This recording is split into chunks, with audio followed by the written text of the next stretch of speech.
Like my dad would always say, I painted that house or I did that. And I'm like, did you really? And that's when, that transformation changed to we, as in the company. And we moved the office eventually out of his house, and we moved the shop out of my grandfather's garage. And, we rented a space, and then we bought a building, and the whole thing. And it's been awesome. So I think we skipped over it. We talked about it previously, but you did not think you were going to go into the painting business. No. Out of high school, college? Well, I mean, I grew up in a household where when we said grace before dinner, we prayed that the phone rang. It was, my dad was a worrier. He had a great business, but he was a worrier, worried about the economy, worried about this. And that was our marketing plan. Please let the phone ring. And so when you grow up in that environment, you think maybe I need something that's more secure. And so I went to school and got a degree in public administration. And I went to work for the Commonwealth of Virginia when I graduated from college. And I got into a grant program, and I had a full-time job with benefits for 1 year. Well, they didn't renew the grant. There was a change, and they went from a Democratic government to a Republican government, did away with the program.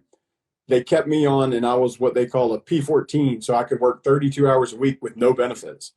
So I was working 4 days a week at the state doing real estate stuff, and on Fridays I worked for my dad painting. And like I said, the shop was behind my grandfather's house, and I went one Friday afternoon, and I'd finished up, and I went by the house, and I can still see him sticking his head out the door of the side door, and he said, "What are you doing?" And I said, I'm leaving to go home. I wasn't married yet.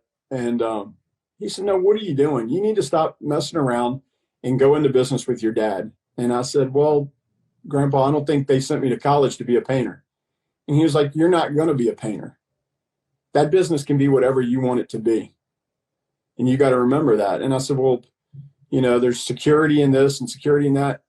He said, "You're going to be fine. You're going to be fine." I said, "Well, it's going to take a lot to convince my mom and dad after paying for me to go to college to do this." And he said, "Trust me." And I talked to my dad, and my dad was like, "Really? Are you sure?" Then we got to convince your mother. And she was the one that was tough to convince. And I'm actually very proud to say they both passed away this year, and the retirement that they got from me buying the business helped them really have a wonderful life.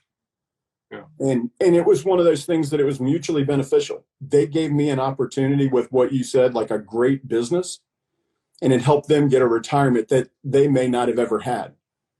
So it really was a mutually beneficial relationship, and it couldn't have been any better if we wrote it up.